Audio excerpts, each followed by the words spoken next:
How you doing tonight? Can I get you to roll the window down, please? What's the problem, officer? Did I do something wrong?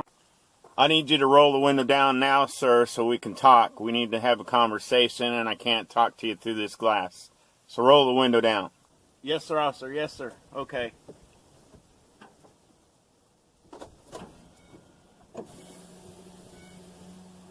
Do you know why I pulled you over back there? I don't know. I know I may have been doing a few miles over the speed limit. You coming from anywhere where you've been maybe doing a little partying tonight? Yes, sir, officer. I'm coming home from an office party. Yeah, they were serving alcohol there, but I only had one drink. Okay, so you only had one drink. Have you ever been arrested before, sir? Yeah, I was arrested when I was a kid for shoplifting once. Have you ever used drugs before, sir? Yeah, I tried pot one time at a party in high school, but I haven't ever tried it since. Okay, I can understand that. You got anything in the vehicle that's illegal right now that I need to know about? I don't have nothing illegal in the vehicle. You don't mind if I take a look, do you? Sure, I don't care if you look through it. Go ahead. I don't have nothing to hide. Hi everybody. Today I had an important topic that I wanted to discuss with you, and that's the topic of how to survive in a police encounter. You know, we want to believe that the best of our police officers, that they're all good, honest, and moral people, that they lay their lives on the line every day to serve and protect us, to keep us safe, to come to our aid when we're in danger. Unfortunately, as you know, in the last few years, it's come to the light that they're not all by any means that way. They're not the officer friendly that we were taught about in grade school. But I would say that the vast majority of the police officers in America today are good cops. Unfortunately, they don't wear anything on their uniform that tells you what kind of officer they are. And even if they were good cops, you know, everybody has a bad day. So there's just no way to tell when you're being approached by a man in a badge what type of officer he is. So I would say a good rule of thumb here is when you're dealing with the police and a police encounter is to treat them as you would any stranger you just met. You don't trust perfect strangers and give them free reign to your family, to your home, to your car, to your property. You know, and even if you go to a doctor, yes, he might be a perfect stranger, but you do know, and he knows, that if he does his job poorly, that if he ends up making your condition worse, or if he causes a worse condition, you know that you have recourse. You can have a class action lawsuit against the guy. But unfortunately, it's not that way with the police. So here you have this perfect stranger with a badge who just pulled you over. You know, maybe you were rushing home to check on a sick kid. Maybe you get stopped at a DUI checkpoint. This perfect stranger has the power to really seriously alter the course of your life, and to even end it. If he or she does his job poorly, there's often very little you can do to them as a recourse. You can't. Oftentimes, it's really difficult to sue a police officer. Sure, you can lodge a complaint to a supervisor, but what does that do? I mean, if he and the boss are best buds, I can imagine them sitting around in the office laughing about your complaint as the boss drops it in the trash, you know. Only if the officer does you seriously physical harm do you really ever even have a chance of any real recourse. And we don't want it to get to that point. So they have you by the crotch, and they know it. They literally have you by the crotch. The best way to protect yourself here is to know your rights, to know what you can and can't do. An ounce of prevention, so to speak. Now, I don't claim here to be an expert by any means, not at all. In fact, I'll be the first to admit that I have mostly book knowledge here and not very much experience actually dealing with police in this way. But I have worked in private security for over 19 years now, and I've interacted with the police often. I see them, I know how they think, I know how they react to situations. I deal with them on a daily basis. I've also been a street preacher for 27 years now, and I've been approached by the police many times. So, I do have a good idea as to how the police handle situations. And I do have some legal training with my profession. I wouldn't rate it very high. I would say maybe one step above your common average citizen. But it is some legal training that I needed to take in order to work in security. Um,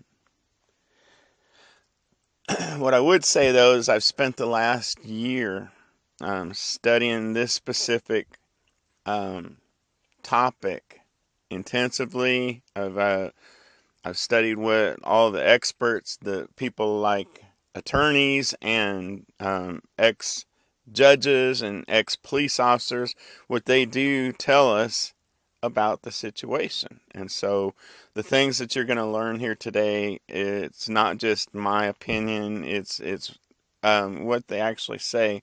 The problem is, I will say that to the average person, it can be a little bit overwhelming. It can, it's hard to remember. And you imagine you getting pulled over by the police, you're under all this pressure. It's going to be a little difficult to remember everything. And so what I've done is I put it together in a really easy format to remember. And what I want you to get in your mind when you're encountering the police, this isn't a confrontation. A lot of people have this confrontational mindset. No, it's not a confrontation. I want you to get in your head, think of it more as a dance, and particularly a disco dance. And when you see those lights light up in your rear view mirror to pull you over, think disco room and disco lights and start grooving to the music, getting ready to dance with your dance partner. You're gonna disco with the officer, and that's the type of attitude. And the reason I want that to ingrain in your brain is that'll put you in a relaxed state. And also, we're going to use the acronym DISCO to remember exactly what you need to do in order to survive this encounter. You see, the D in the acronym DISCO stands for detain. And the very first thing you want to do as a citizen when you encounter the police is to establish if he or she is detaining you. And how do you know if they're detaining you? You ask them, right? Of course. So you ask the officer if you're being detained or are you free to go. And the reason you want to ask this is because an officer can talk your ear off if you'll let them, and they can say, well, it was consensual. It was just a consensual conversation. So you want to know, am I detained or am I free to go? And they have to tell you. Sometimes they'll argue with you. They'll say, well, no, you're not being detained. You say, well, then I'm free to go. No, you're not free to go. Well, the definition of being detained is not being free to go. So if they say you're not free to go, you are being detained. If that happens, they tell you you're not free to go, then we want to move on to the next step, which is the I in the acronym DISCO, and it stands for involuntary. You must establish that the conversation is not consensual, but rather is involuntary, and you wish to leave. You have to make sure that that is clear to the officer, that you don't want to be there. If you don't establish this, but rather instead assume it, the officer can just at any time claim that it was merely consensual. When you tell the officer that you wish to leave, this starts the clock ticking. And he only has just a small window of time with which he can make the determination whether he's going to arrest you or release you. The courts have ruled that this amount of time that's reasonable is no longer than 30 minutes. So they can't keep you there forever and just keep probing uh, every nook and cranny of your life. If they haven't made a decision within 30 minutes of the time you established that you don't want to be there, then they have to release you. The S in the acronym DISCO stands for silent. Remain silent. You must verbally invoke your right to remain silent and to answer no questions unless your attorney is present. And you see, the problem here is many people, they make the mistake of thinking that if they're just nice to the cop and they fully cooperate with the officer, that he'll go much easier on them.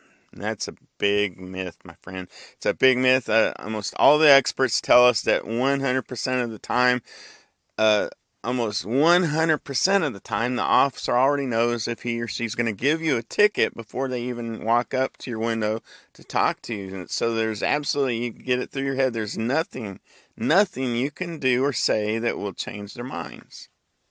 Nothing. Um, you have to understand that much of what you think is just small talk with them. It's not small talk. They're fishing. They're on a fishing expedition, and they want to turn this from just a regular routine traffic stop into a bigger arrest. Officers get promotions, they get recognition by having a lot of arrests, by making a lot of arrests. So they're trying to fish and look for things that they can use to turn this encounter you're having with them against you to benefit them. They don't really care where you've been. They don't care where you're going. They just want to hear something that will, when you say something to the effect of, they say, where are you going tonight? Well, I'm going to a party, or where you been? Well, I was at an office party, bing, bing, bing. In his mind, alcohol, alcohol, that's what he's thinking. And he's thinking, okay, I got me a DUI. I might have me a DUI arrest. Bing, bing, bing. He's excited now. They're not making small talk with you. They don't care where you've been or where you're going. Um, they want to see if there was any drugs involved. They want to establish probable cause is what they're trying to do. And that's why they ask you about your past history. Have you ever used drugs? If you say, well, yeah, when I was a kid, I tried. Well, in their mind, they're not hearing when I was a kid. They're hearing, and here you are, a 50-year-old man. They're hearing, here's a guy that's okay with using drugs. So he might have drugs in the vehicle. And you don't remember that last week you had your elderly mother in the car and she was fishing through her purse, and you're not aware that she dropped her little unmarked pill jar on the floor that rolled up under the seat. You don't know that that pill jar contains oxycodone or something, and if the officer goes through your vehicle and finds that, here you got a controlled substance in your vehicle that's under your control, and he has a charge. So the officers, he's trying to establish probable cause. Legally, you have to understand you are not required to answer any of the officer's questions. You have the right to remain silent. You don't have to say anything that could possibly incriminate you. So you don't have to tell them where you're going, where you've been. You don't have to tell them all this information. You don't have to spill your guts to the police officer. You're not trying to make friends here. It's a purely, think of it as a purely business, get the business done, get on the road. You don't want to make small talk with the police officer. So your stock answer whenever you talk to a cop should always be, after you've already established that you want to invoke your right to remain silent, anything he asks you after that, officer, I don't answer any questions. Anything. If he asks you what your favorite color is. Officer, I don't answer questions. If he asks you, do you still live at the address on your license? Officer, I don't answer questions. You provided him with your license. You provide him with your information. That's all he needs to know. If he was going to write you a ticket, he needs to just write you a ticket and let you go. Your stock answer should be, officer, I don't answer any questions.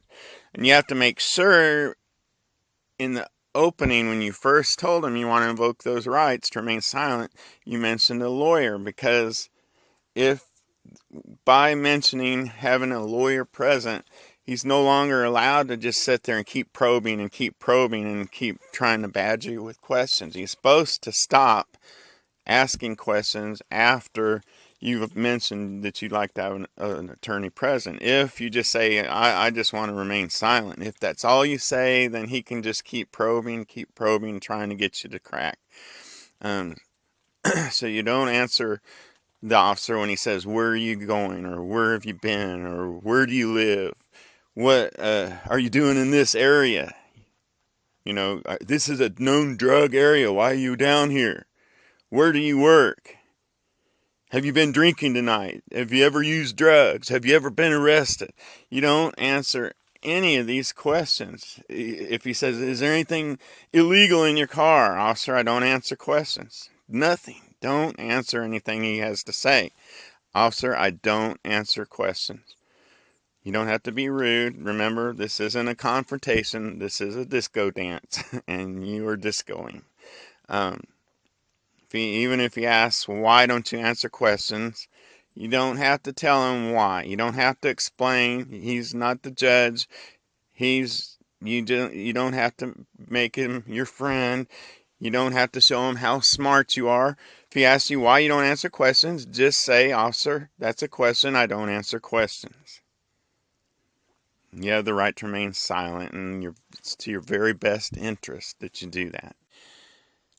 This moves us on to the C in our acronym DISCO. The C stands for consent. If the officer asks you, do you mind if I just check your bags? Do you mind if I just look through your vehicle? I mean, if you don't have anything to hide, you wouldn't have a problem with me going through your vehicle, right? Wrong. You do have a problem. Never give the officer consent. He may go ahead and go through your vehicle. He may go ahead and go through your car. If he went through your car and found a trunk with 5 bales of pot in the trunk, but you didn't give him consent, it can't be used against you. That's what I'm saying. You don't want to give the officer consent. You don't want him, going through your car. You don't know what your mom dropped under your seat. You don't know what, you gave a hitchhiker a ride, and he got nervous when he saw a police officer pull up at a stoplight next to you. You don't know what he ditched out in your car. You don't know all the time, every second, every inch of your car. You can't possibly know that, so you don't want to give the officer an opportunity. There are even things in your car that you may think are perfectly fine. You may be one of these people that like to scavenge for cans, and you take cans down to the refinery and make money off of aluminum or something, and you got a bunch of empty beer cans sitting in a bag, and the officer says, well, you got some open containers. You don't know what the officer's gonna look for and find in your car, and so you don't want to give him consent to look in your car. Even if he says, okay, well, if you're not going to give me consent, that makes me suspicious of you, so I'm going to go ahead and call the canine unit and have a dog come out and sniff around your car. So just smile and don't say a thing. Just smile and let them. A lot of people are afraid. I used to worry about this. Well, what if they call a canine out and they've trained the canine to do a hit on the car when there's nothing in there? I used to think that all the time. Well, if there's nothing in my car, and he might have a special code word that he says to the dog to make him act like he's hitting on the car.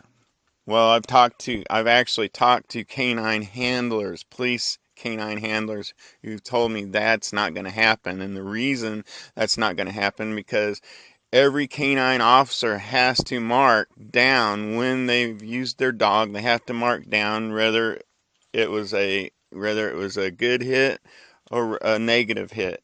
If the whenever they get a negative hit, it goes on their dog's record, and that makes them less that makes them less credible when it goes to court. A canine officer wants his dog to be considered highly credible in the court of law, so he's not going to make his dog hit on your car and give a fake hit. It's not going to happen. So you don't have to worry about that. Just let him run the dog around your vehicle if he wants. And finally, this leads us to the O in our acronym DISCO. And the O, of course, stands for orders. You don't have to just do anything that an officer requests you to do. You don't have. I mean, if an officer asks you to roll your window down, if it's just a request, you don't have to do it. Sometimes they'll make a request sound like an order. They'll bark it out, but it's really just a request. It's not an order. So you have to ask the officer if his directive was an order or a request. And if he tells you to do something, just say something like, is that an order in which, I will be punished if I fail to comply or if I do not comply? Ask him. This type of question does a couple of things for you. It draws the line clearly so that the officer can't hide behind the facade of saying, well, it was just consensual conversation. It was just a request, and he complied with my request. You have to establish whether it's an order or whether it's just a request. If you're recording an event and he says, he asks you to roll your window down, and you say, is that an order in which I will be punished, or is that just a request? And he says, that's an order. And you say, well, officer, what will the punishment be? Ask him, what will the punishment be if I fail to comply with your order? If he says, well, I'm going to break your window and drag you out of the car, well, then you better roll your window down, okay? And obviously, if he's got his gun drawn, everything he says is an order. From that point on, when he's got a weapon out, everything that comes out of his mouth is an order, and you just have to understand that. So if you're walking down the street, an officer walks up, excuse me, sir, got some calls about some suspicious person in the area. You kind of match the description. And he says, you got any ID on you? Well, yes, sir, I do have ID on me. Well, may I see it, please? Say, what did he say? Officer, is that an order in which I may be punished if I fail to comply? He says, do you have some problem with showing me who you are?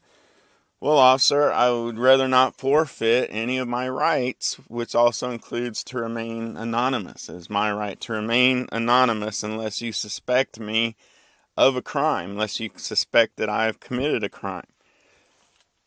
And he has to make that decision. Is he going to order you, or is he going to, fall through and say, okay, you don't have to show me your ID. But you want to make sure that you establish that. Don't just bristle up and say, no. Don't assume that it's just a request. You have to know, is it an order, is it a request? And make him state that. So, same goes if you're driving down the road and you get pulled over to the side at a DUI checkpoint or something. If the officer, says, can you show me your ID? Well, officer, is that an order or a request? If he says, I need you to pull over, I need you to pull over to the side over there, is that an order or is that a request? If he says, I need you to get out and take a field sobriety test, Now, just so you know, legally, no one can be forced or ordered to take a field sobriety test. So if you can already have that one, you already know that you don't have to take a field sobriety test. But I always would give them, the benefit of the doubt and say, officer, is that an order or is that a request? Is that an order in which I may be punished? Or is that a request? You want him to establish it, and I actually did that one time. I was had an officer come up to my van. I was asleep in a park, and he pulled me out of the van and said, I smell alcohol on you. Well, what he was smelling is I had just used hand sanitizer a few hours earlier, and he was smelling the alcohol in the hand sanitizer, and he said, I want you to take a field sobriety test, and I said, officer, are you ordering me to take a field? No, I'm not ordering you to. Well, I declined to take a field sobriety test. So anyways, the point being is you do not have to follow any officer's request. You only have to follow his orders.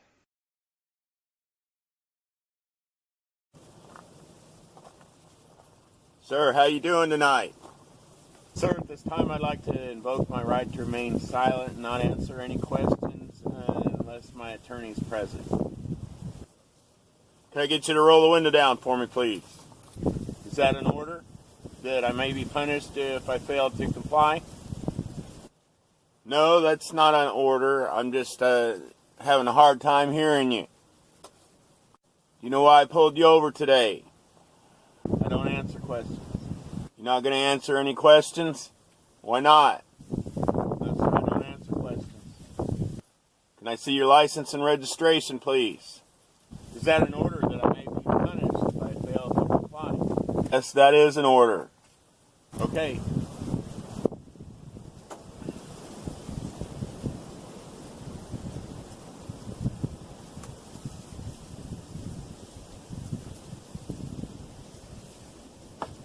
Here you go, sir. Where are you headed tonight? I don't answer questions. You still live at this address? I don't answer questions. Don't you answer any questions? I don't answer questions. You don't mind if I take a look, do you? Just take a quick look through your vehicle? No, sir, I don't consent to any searches.